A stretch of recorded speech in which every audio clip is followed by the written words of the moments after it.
Hello, everyone. I'm Jade, and Mike is not here. He's here in the house, but owning a business is a lot harder than we thought it would be. I mean, it's great. We love it. It's definitely my baby, and I put my heart and soul into is Mike. But he's currently handling a lot of paperwork with that, and it's gotten late, so I'm going to do the episode with you guys. So I think you all have heard about Lindsay Clancy. I always want to say Nancy Clancy. I don't know why. Maybe because that rhymes. But that's a really tough case that's going on right now. And I believe everyone is talking about it. I don't really want to cover like recent up-to-date news because everyone else is doing it. And, obviously we got a podcast almost like everybody else, but I don't want to be covering what everyone else covers. But we are going to talk about it. What's really funny is on my TikTok, someone said, I was talking about Lindsay, and we'll get to that, what I said, but they said for as big as a forehead that I have no brain. And on my personal account, I responded to it. I didn't on the podcast one because, but I know I have a large forehead, and I still have a brain now. He just didn't like my opinion about the Lindsay Clancy case, which, there's a lot of people on that side. I think there's more people on the side that I'm thinking. Before I get like really into it, I was just going ahead and record without you. Oh, I was just going to ask you, do you want me to record right now or do you want me to shower right now? No, you need a shower. Okay. I sent out the vendor email to everybody. You're also recorded on what you just said. Okay. Sorry for that rude interruption by my husband. Okay. ADHD moment. We opened a store. It's called Jaded Mercantile, and it's here in Northern Alabama. And for those who don't know Mercantile, because we said it in the last one, I didn't know really the definition of it. I just knew there's a lot of consignment stores in them, or people call them like Emporium or antique shop or something. We created a space for a lot of different vendors to rent from us. And we're really excited about ours because it brings a different vibe. The ceiling is white and black checkered. I hand painted that myself. That was a lot of work. The walls are like an avocado green. The floor is like a dark gray, but it's like cheap ass paint, so it chips, so whatever. And we used pallets to make their sections. And there's different sizes. And what's so great about it is we have, I guess technically we have 23 slots when you count a cabinet space. So we have 3 different cabinets that you lock up for people who have the higher ends or more expensive items. And those weren't counted. We had 19 and now I think we count 23. So we made a lot of space for a lot of people and it's really great. There's 3D printing that's like pop culture whimsical, and our little section is whimsical stuff. And then you have a children's boutique, kind of an older woman-ish, fancier clothes boutique. We have a husband and wife that they're both resellers, and she makes a lot of things from coffee mugs, bath salts, candles, and jewelry galore. She's really good at it. Someone makes necklaces out of antiques, and that is so cool. Then we have one booth. An eclectic variety of pop culture and, let's see, kind of a goth vibe, but not necessarily. It's really cute. We have a boutique, a boutique for the older teens, younger women, more of like the whole boho, flowy, I don't know, altered state kind of shit. And then what's the next one? Oh, we have the leather people. They have a name. I'm trying to remember everyone's name, but they have a family business that has been creating duffel bags to belts and wallets and gun holsters and coasters. It's like the list is long.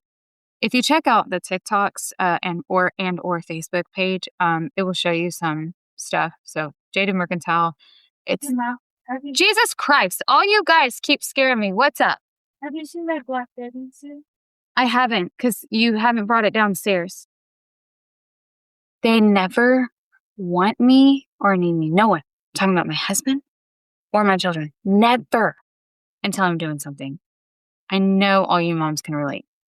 I don't know what I was talking about, but you just look for us on TikTok, and there's also, crystals, and I think she has some tarot cards. We have some other females that are also going to be kind of a part that, but add more of the medieval Renaissance, their whimsical magic. We have someone who embroiders, and we have people who do the antique vintage, and someone who's a little people reseller. And before anyone says anything, I did have someone ask, now, are these actual little people? No, they're toys. It's the play school. I think it's play school. They're highly sought after, If you ever go to a thrift store and you find some, let me know. My vendor is looking. I guess they're hard to come by, and that's what she resells. So she's going to set up her whole booth with little people toys, and I'm actually really excited about it. We have another couple who the guy also does kind of pop culture things with 3D printing, but he also does LED lights, but like horror movie theme. And there'll be pictures to come once they get that set up. Y'all go check that out too. And she makes like journals and bookmarks, but they're like different than what you would think. Her stuff is different. Everyone is so unique. I'm just rambling, so y'all can get me to stop talking at any time. But I'm so excited. Everyone is unique in their own way, something different, and it's amazing. And I can't wait to see what happens. We've only soft opened. We haven't even had a grand opening, which we are in a month. And people are already buying stuff. They're coming in, they're checking it out. A lot of people are like, this is so cool. We are 15 minutes from, I think, the middle of Huntsville or close to the middle of Huntsville. So when people hear where we are, I think they tend to think we're really far. I watched the clock when I was driving, and I can tell you how far we are from a main road and another main road and in the middle of Huntsville. So anyways, if you check out my page, my store page, and you see something you like and I can ship it, I'll ship it for you. You got to pay the shipping. I'm not paying the shipping, but I'll ship it to you. I'll just have to send you a link. But anywho, let's get started.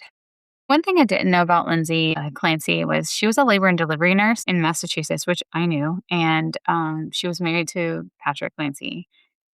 And what's so sad is the kids were 5, 3, and 8 months. After the baby, the youngest one's birth, I guess that's when Lindsay was starting to experience significant mental health issues. And the court case right now is determining whether or not she was legally responsible for what happened. And meaning, was she experiencing postpartum depression and or psychosis, which caused her to murder her 3 kids. There's a lot of information out there, and some of it can, I don't know, I haven't done a thorough research of like, no, this, and then no, that. But I've just been watching a lot on social media. And I'm like, man, if this person is saying this and it's true, then that's really messed up. Okay, so you're watching the case. Everyone knows it. She sought help, right? But the problem is I'm not going to say she wasn't taking it seriously. I think she was. I think she was struggling and she just wanted to fix and nothing was fixing it. And even though she was a nurse, if she truly was experiencing that sort of depression, more of the psychosis, I don't even know, at one point, I guess they were suggesting that she might be bipolar, right? If you are losing your mind, you're not thinking clearly and you're thinking, oh God, okay, I'm going to take this medicine. I want it to work. And then it's like, oh my God, I don't want to become dependent on it. Oh, I'm breastfeeding my baby and I don't want it to hurt. Like those are racing thoughts. Bipolar. I'm not a doctor. I can't diagnose her. I don't know if they officially diagnosed her, but she was suffering with mental illness. And let's just say there is also people complain that it's the husband's fault in the sense of she told him that she was having thoughts of hurting the children and he didn't do anything about it. And then I guess other people jumped in and was like, well, she also told her mom and she didn't do anything about it. I suffer with mental health and I was really struggling 11 years ago. And I never said that. But if I had said, let's just say I was married to my husband back then. And even now, if I said to him, I'm thinking about hurting the children, he wouldn't be calling 911. And I do take medication and see a doctor regularly. But what he would do is, let's get you the help you need. You're never going to, he's not going to say it, but he'll never leave me alone with the kids if I'm experiencing those thoughts. I mean, they're older now, whatever, but he wouldn't leave me alone with them and make sure I got the help that I need, because that's the kind of husband you should have. You should have a husband who loves, obviously, and he was, okay, he was having an affair. Let's get to that point. But just say that, even I talked to Mike and he said that, no, I wouldn't be calling 911. I would be getting you help and not leaving you alone. We would be going to the doctor together. And he would keep his eye on me. So that's really unfortunate for her, right? And for those kids. A lot of conspiracy is that Patrick did it and he's framing her. I'm more on that side. You can call me crazy like the other people on my TikTok. I think it's so funny that they think they've done something by telling me I'm stupid or talking about my big forehead or, I don't know. They're just like, it's almost like they're yelling at me through the phone. And that, you've got to be very miserable to have the time and effort to stalk on someone's page and try and belittle someone. But newsflash, no one's telling me something I haven't heard before. And what's amazing is being 40 years old and having more confidence than I ever have. And I actually have the small business to thank. But moving on. So she sought out help. Oh, the other part was she didn't stay on the medication long enough and she was documenting everything. That was another thing people were trying to use against her. I would do the same thing. Not about I don't know. If I was mentally unwell and I wasn't on the right meds, I wouldn't take it long either. But I would be documenting. I took this pill at this time. And she's a nurse. She knows documentation. So they can get the fuck out of here, right? Okay. Her treatment symptoms, it's, ugh, you know what I mean? Anxiety, depression, insomnia, feelings of hopelessness, suicidal thoughts / concerns. Later reported hallucinations. And there was one time that a hospital turned her away because she was too medicated. Like, what the fuck? I'm sure that hospital is getting looked into if they haven't already, because that is malpractice right there. Like, what the fuck? You're going to a facility to get better and you're too medicated? I guess one thing that doesn't really look good, which I don't know, it looks like the day everything happened, Lindsay took Cora to her pediatrician appointment. The kids played outside. Her and her husband took pictures, and her mother, of the children playing. Prosecutors said nothing appeared unusual in these communications. And then Lindsay asked Patrick to leave that evening to go pick up medication and pick up dinner. The prosecution was saying that it was intentional and that Lindsay created a window of time when she would be alone with the children. They appointed her to use maps, navigation, and choice of a restaurant farther from the house as evidence supporting premeditation. The defense disputes that interpretation. I've seen a lot on the internet that it was Patrick who did all the research of looking at the pills and then maybe drugging her. There's that added into it to make her feel crazy. They're saying a window of time, but I saw somewhere that someone from their research that, I saw the video clips. When she jumped out the window and emergency services arrived, or law enforcement, whoever, each person that was interviewed said she was unable to speak and making only gurgly sounds, where she only responded to pain stimuli. She was unable to communicate. And her husband said, she looked at him and said, the kids are in the basement. Please tell me how that adds up. And the family, I think, could be paying the news stations, because I've seen a couple, like Daily News or Daily Mail. Daily Mail.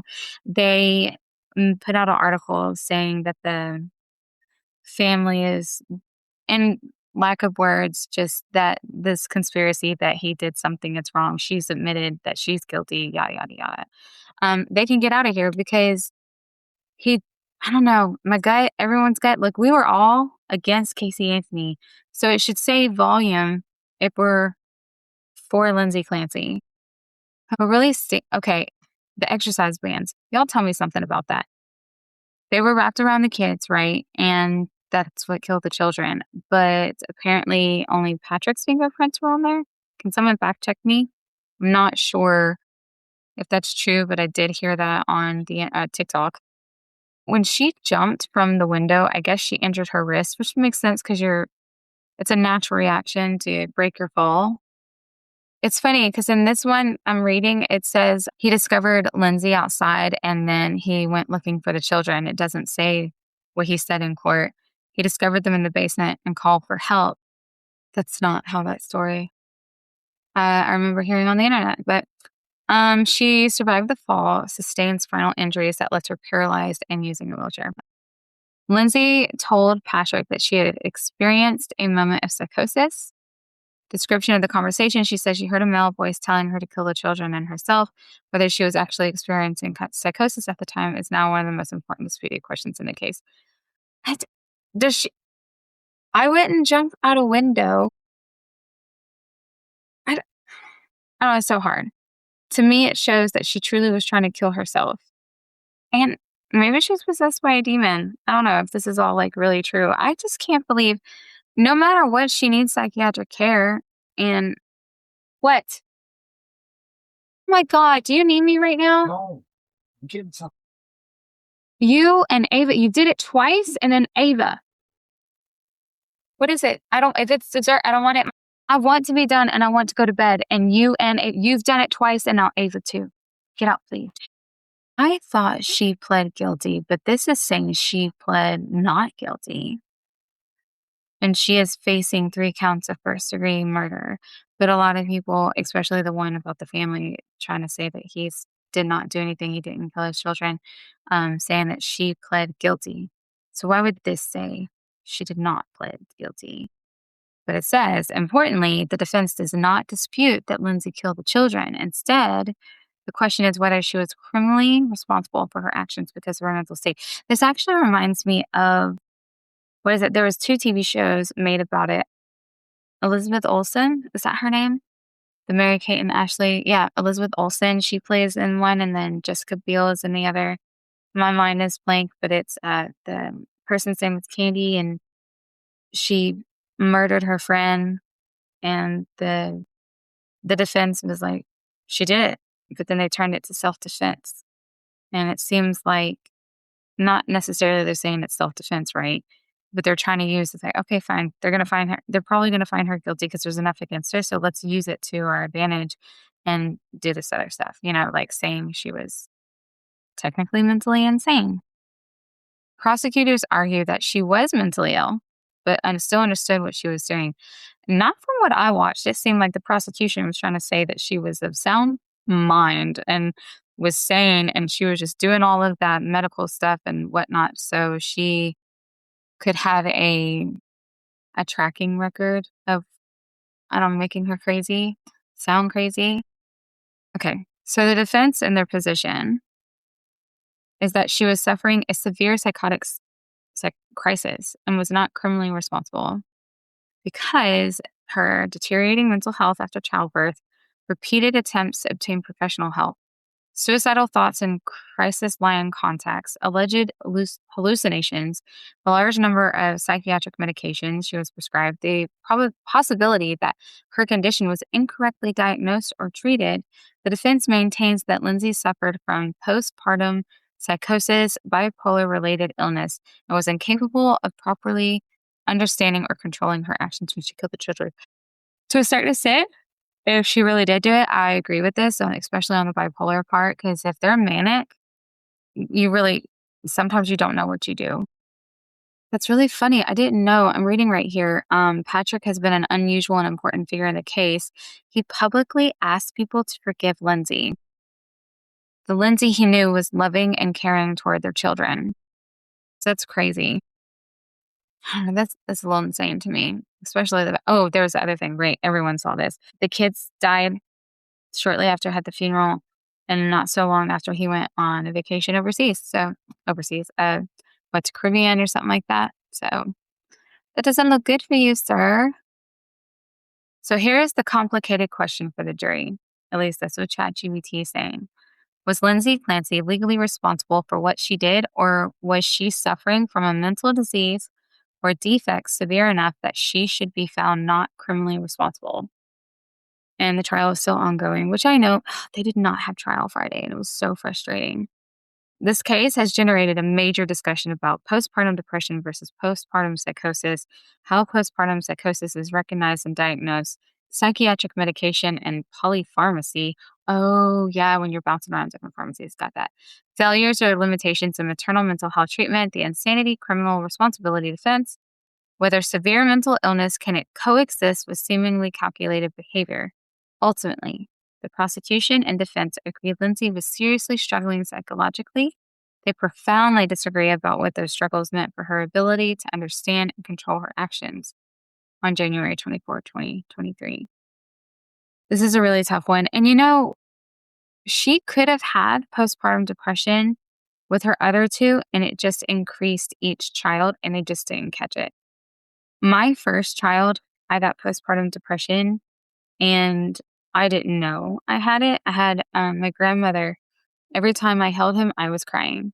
I just non-stopped crying. And she was like, I think you need to go to the doctor. And I went to the doctor. I got some medication. I only took it for a little while because I felt like it didn't do anything. But I mean, I also didn't kill my children, but yeah. Anywho, that is it. I just want to talk about that a little bit because it's the hot topic right now, and I'm ruffling a little feathers with a lot of people because I kind of strongly believe that the husband framed her. Now that I read that he spoke out publicly, asking the public to forgive Lindsay, that she was a kind, loving person. So this one guy did some evidence and he was like, it's scientifically impossible for her body temperature to be the way it was. And I think something to do with the youngest kid. I can't remember what he said. It was like scientifically impossible. And then the ER doctor, did y'all see that one? She was at the level 2 hospital. And after Lindsay was transferred, Lindsay coded. Her body temp wasn't normal and she needed blood transfusion. But yet that ER doc said she was perfectly fine and stable. I don't believe it. How the temperature can't drop that fast, and I don't know. I don't believe it. I don't think a lot of people believe it. And hopefully her medical license is getting looked into. Not that I want her to lose her job, but if she is going to treat patients that way, she doesn't need to be a doctor. Maybe she could just do research. I haven't really heard anything else besides that. The fact that he is framing Lindsay and that his current wife looks a lot like her and that she could have been the one killing the children and Lindsay watched it drugged up. A lot of people think she was drugged up too. But today is August 16th and tomorrow is Monday. I'm so tired. Y'all don't care.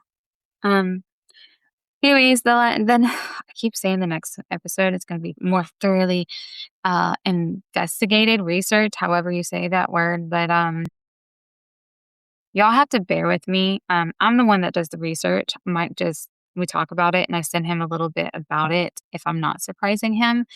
And we literally have not had the time. Like, I am dreaming about my store. Not like, oh, I love my store so much. No, I'm constantly thinking how I can keep it going the way it's going and make it better.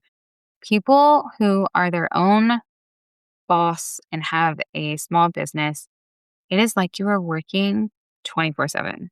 No joke. Since I've been home, I've been responding to a lot of messages. You would think, why would you do that when you have the kind of store that you have? Well, we are having our grand opening on September 12th and we needed more vendors. We only need 2 more, which is great. Now it just comes down to we have to be selective now because we have 3 that are kind of in the same realm. And then I have 2 that are close to the same realm. So we're kind of full on certain categories and we would just need someone different. And the sizes that we have available in booths are not what people want. I think some of them, the ones that are available, ADHD, time gets away with me. Time was it not a concept? Is that how you say that? Mike would be making fun of me right now. So you can make fun of me while you're listening to this. Give me a second. Look, get on TikTok or Facebook. Preferably TikTok because that's the one I respond to more with our podcast. Send me a message. Send me a message about something paranormal, conspiracy, true crime. It could be even recent true crime. Something you know about and you just want to know my opinion and Mike's opinion, we can just talk about it in an open discussion. Um, he doesn't really know much about this case. I told him this is what I was going to do. I didn't get his approval because I don't need it. But I'm going to go to bed and y'all have a wonderful night, a wonderful week, and all the good things are happening for everybody. And I am going to bed. All right, guys. Peace out, homies. See you on the flip side.